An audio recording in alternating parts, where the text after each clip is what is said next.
resultado do aumento do fanatismo e superstições no meio protestante, pastora quebra a imagem da padroeira do Brasil. Sabemos que o ídolo nada é no mundo, e que não há outro Deus, senão um só. 1 Coríntios 8, 4-7. Todo católico e todo cristão maduro deveria saber disto, pois do contrário é dar poder a um objeto que segundo o Evangelho não tem poder algum. Ora, se eu creio que uma imagem, e apenas uma imagem, e não é nada além disso, então não tenho que necessariamente destruir objeto algum, pois um objeto inanimado nada me pode fazer de mal. Ou cremos ou não cremos. Portanto, apliquemo-nos ao que contribui para a paz e para a mútua edificação. Não destruas a obra de Deus por questão de comida, luas e bebidas. Todas as coisas, em verdade, são puras, mas o que é mal para um homem é o fato de comer provocando um escândalo. Bom é não comer carne, nem beber vinho, nem outra coisa que para teu irmão possa ser uma ocasião de queda. Tens uma convicção, guarda-a para ti mesmo, diante de Deus.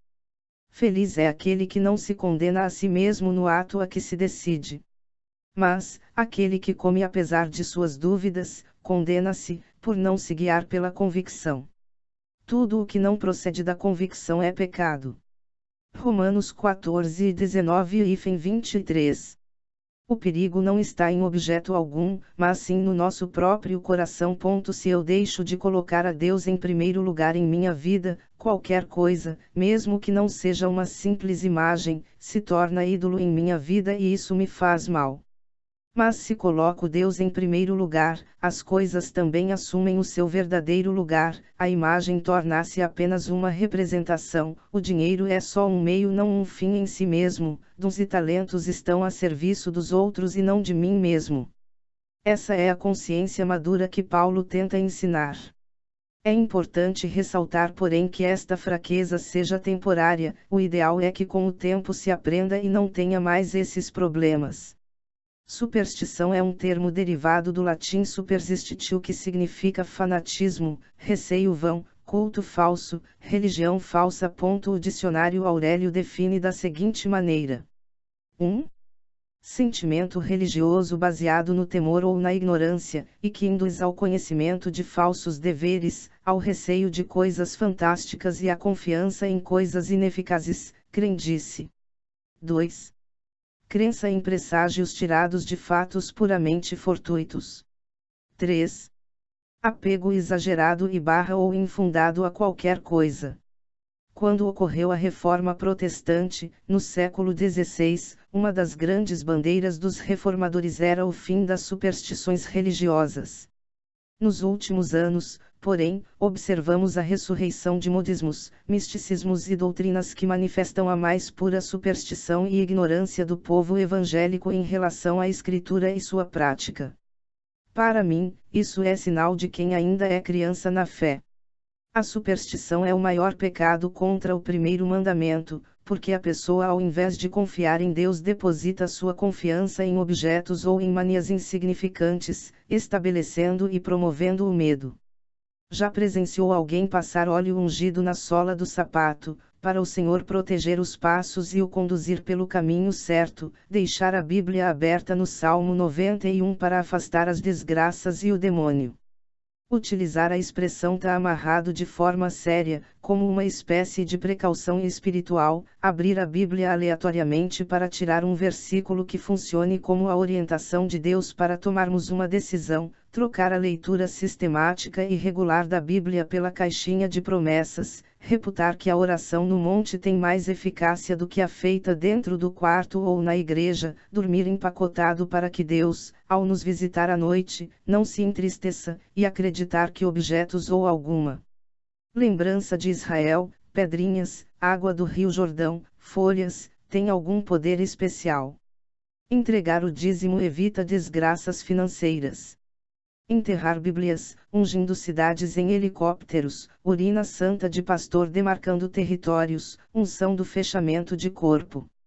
Dizem que se não orar antes de comer a comida faz mal, jogar o buquê para quem pegar casar mais rápido, ungir com óleo os objetos de casa, acreditar que a oração do pastor ou da irmã profetiza é mais poderosa que a de toda a igreja, que o Deus de uma denominação é mais vitorioso que de outra, confundir poder de Deus com barulho do homem, comprar bênção por meio de ofertas e desafios, acreditar em maldição hereditária, não anda de costas, que tem medo de sexta-feira 13, que não deixa o chinelo virado, e quando as coisas não estão bem, dizem que alguém está com inveja, vivem amarrando óleo gordo, têm medo ficar perto de imagens católicas, dizem não poder pregar nada nas paredes do templo porque usaram pregos na cruz, pasmem. Dizem que doença e pobreza é opressão. Consagração de absorventes higiênicos, acreditando que o sangue é o alimento dos demônios. Estes cristãos acreditam que do sangue os demônios tiram sua energia vital. Onde tem isso na Bíblia? Nem adianta dizer que nos tempos bíblicos não existia absorvente. Temem mais ao poder de Satanás que o de Deus, cristão com medo. 1 João 4,18 No amor não há medo, antes o perfeito amor lança fora o medo, porque o medo envolve castigo, e quem tem medo não está aperfeiçoado no amor. Estes cristãos estão praticando o que combateram no passado, atribuindo poder à água do Jordão, sabonete de arruda, rosa ungida, suor e urina de pastores, e outros símbolos. Isso significa cristianismo misturado a superstição e misticismo. Quem tem poder é Deus e não nenhum tipo de amuleto. O que nos liga a Ele é a fé, pura e simples. Aliás, a própria fé pura, simplesmente estava sendo abandonada na época da igreja primitiva, e é a impressão que tenho hoje, a todo momento, ao observar esses movimentos. As igrejas evangélicas não possuem imagens dos santos, dos mártires e dos profetas que nos precederão, mas muitos praticam a idolatria devido a tantos outros fundamentos que se têm lançado. Muitos líderes protestantes fomentam e incentivam o crescimento das superstições, pois, como escreveu Maquiavel, elas são a mola propulsora do controle religioso sobre o povo. Verdade seja dita, nem toda idolatria é de imagens, e nem toda imagem é idolatria, pois, meus amados, Deus não pode se contradizer, proibindo a imagens em um lugar e mandando fazer noutro, pois Deus não é um esquecido, ou esclerosado, o problema é que o protestantismo deturpa tudo. A proibição da idolatria na Bíblia se restringe apenas à imagem de ídolos, ou seja, falsos deuses. Deus proíbe apenas a idolatria, e não a confecção de imagens, conforme Ele mesmo manda fazer, conforme as passagens abaixo. 1. Deus ordena a confecção de imagens, Êxodo 25,18-22, Números 21,8 e 9. 2. Salomão constrói o templo com estátuas e imagens, 1 Reis 6:23 e 29.35, 7,29. 3. Deus abençoa os escultores para fazer as imagens, Êxodo 31, 1:6. 4. A idolatria não é só de imagens, Colossenses 3,5, Efésios 5,5 e Mateus 6,24. 5. Nem toda reverência é adoração, 2 Reis 25, 1 Samuel 24,9, 2 Samuel 9:6 e 8. 6. Este é o tipo de idolatria que Deus condena, Daniel 3:18. Finalizando, o importante é saber usar corretamente as imagens, pois imagens são apenas imagens. Posso ter fogo em casa, mas quando bem usado, só faz o bem, aquecer, fazer uma comida, etc. Posso ter uma faca em casa, sem necessariamente ser assassino, o importante é o seu uso correto. Seja sincero, o que é preferível? Ter imagens que nos lembrem e nos apontem para Deus? Ou de pessoas que não são testemunho cristão e não nos apontem para Deus? Pergunta que não quer calar, porque uma imagem católica coloca mais gente a seguir Cristo que um pastor berrando. Detalhe: à frente de toda a imagem vai a cruz processional de bronze do Cristo crucificado. Desta forma seguimos apenas o exemplo de santidade do santo no seguimento perfeito a Cristo pobre, casto e obediente, assim como Paulo disse: sede meus imitadores como eu sou de Cristo, 1 Coríntios 11,1. Será que seguem a imagem, ou o exemplo que ela representa no seguimento de Cristo? Será que seguem a imagem ou o exemplo de quem ela representa? Os santos e Maria Santíssima, a Mãe de Deus e da Igreja, pois Cristo é Deus, e não nasceu de chocadeira, e se Maria é mãe da cabeça, é mãe também dos membros. Os santos são exemplos fiéis de seguimento a Cristo, por isto, como Paulo na passagem acima, podem nos pedir para imitar seus modos de seguirem a Cristo. E é por isto que uma procissão com uma imagem que não ouve, não vê e não fala arrebanham mais pessoas que um pastor berrando, pois as pessoas na procissão não seguem a imagem, mas o exemplo de seguimento a Cristo, fiel e radical a Cristo. Algum pastor protestante tem a coragem de fazer o que São Francisco fez. Deixar tudo para seguir a Cristo. Portanto, o que é melhor? Seguir o exemplo de vida cristã do santo da imagem. Ou de um pastor desonesto e interessado somente no dízimo do rebanho do que a salvação delas. Vou dizer porque não adoro Maria, a mãe de Jesus, o nosso Salvador.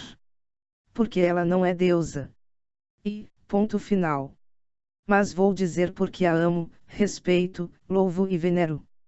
É porque não é todo dia que uma mulher dá à luz um filho como Jesus. Jesus é incomum e sua mãe também é.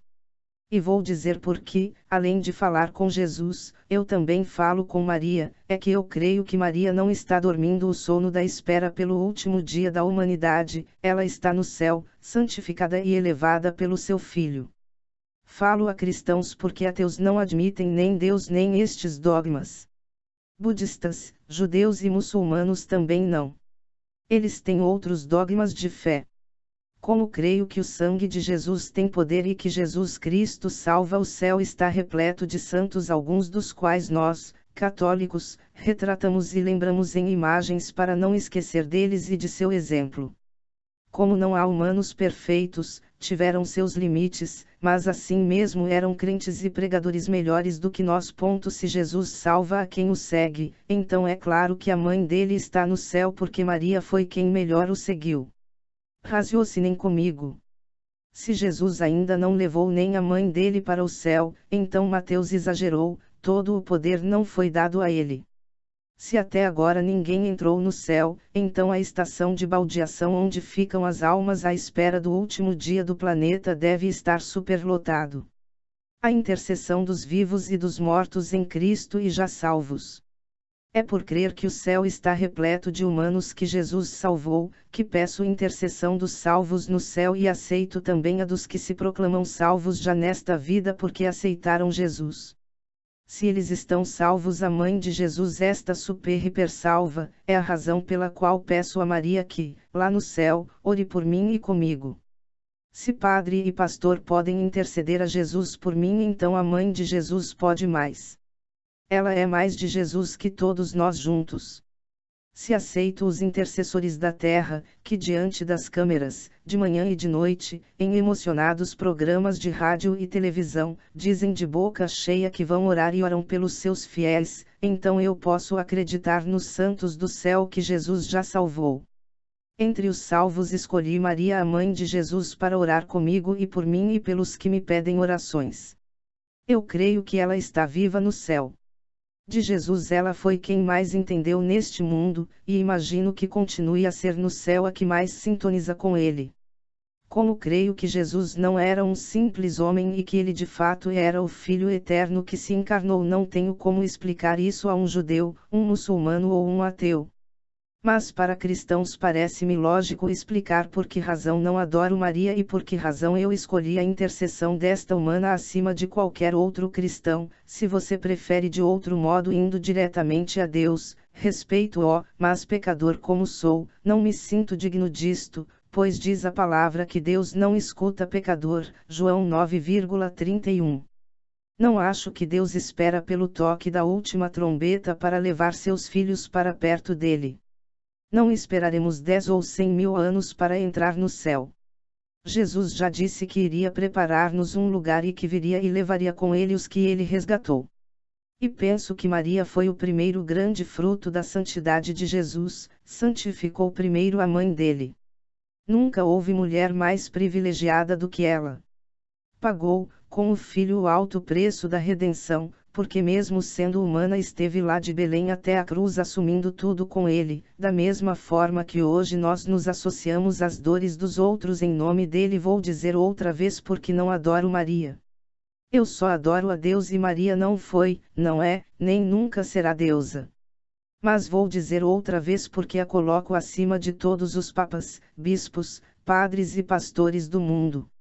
É que nenhum de nós conhece Jesus como Maria conheceu e conhece. A mãe dele foi o primeiro fruto de sua ação no mundo.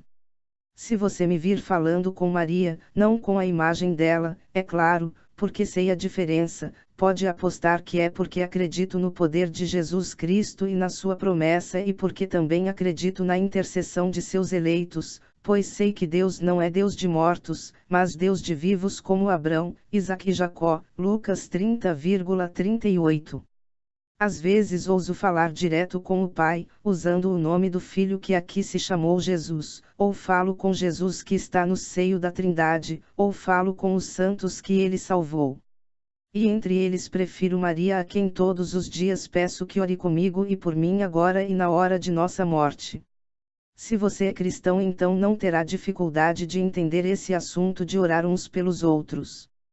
Se não for e achar essa doutrina estapafúrdia, continue achando. Ateus, espíritas, protestantes e outras religiões também têm seus credos estranhos ou estapafúrdios, como teologia da prosperidade, da retribuição, salvação somente pela fé sem as boas obras, reencarnações infindáveis, etc. E o que vai acontecer com os protestantes que não amam Nossa Senhora quando eles chegarem no céu? Quem julgará os corações será Deus. O que importa é nos humilhar diante de Deus. Quando uma pessoa, que achava a devoção a Nossa Senhora um exagero, chegar no céu e vir Maria ao lado de Jesus, Salmo 44, nesse momento é que saberemos se esta vai ter humildade de alegrar-se com isto, e pedir desculpas a Maria por ter falado tão mal dela aqui na terra. Poderá então reconhecer o desígnio de Deus, de fazer dela a maior de todas as criaturas, rainha do céu e da terra, ou então em seu orgulho ferido dirá, se é desse jeito eu não entro. Pois, assim é que as pessoas são condenadas ao inferno. Deus se apresenta em sua bondade e misericórdia e as pessoas o renegam. A resposta a essa pergunta vai depender se a pessoa não aceitava Maria por zelo, ou por outras coisas, e que essa pessoa nega a Igreja Católica, ou uma caricatura da Igreja que apresentaram para ela. Existem pouquíssimas pessoas neste mundo que realmente odeiam cegamente a Igreja Católica, mas infelizmente há milhões que odeiam o que eles pensam ser a Igreja Católica, Fulton J. Sheen. Pode ser que a pessoa foi convencida que a Igreja Católica é um antro de perdição, de idolatria e estão cegos. Se a pessoa está cega por ignorância, ela será salva, mas se foi por soberba, será difícil ela se dobrar diante de Deus. O que fazer quando os protestantes nos atacam com palavras? Eu desaconselho o debate com esses nossos irmãos protestantes quando nos visitam e atacam a Igreja Católica, porque eles são treinados para não nos ouvir. Eles são treinados para humilhar os católicos.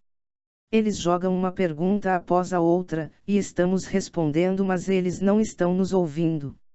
Eles têm uma lista de perguntas para fazer e nos desestabilizar, para colocar dúvida na sua cabeça. Eles são treinados para não dialogar e não nos ouvir, eles não estão interessados na nossa resposta. Infelizmente esta é a realidade a respeito da maior parte dos protestantes, a não ser aqueles que são muito abertos ao diálogo. A grande maioria deles é treinada para não ouvir. Então não devemos debater com os protestantes, nem mesmo responder à primeira pergunta. Porque se tentarmos responder, estaremos fazendo o que a pessoa quer, que é nos desestabilizar. O melhor a fazer é não falar com eles sobre religião, mas propor rezar juntos.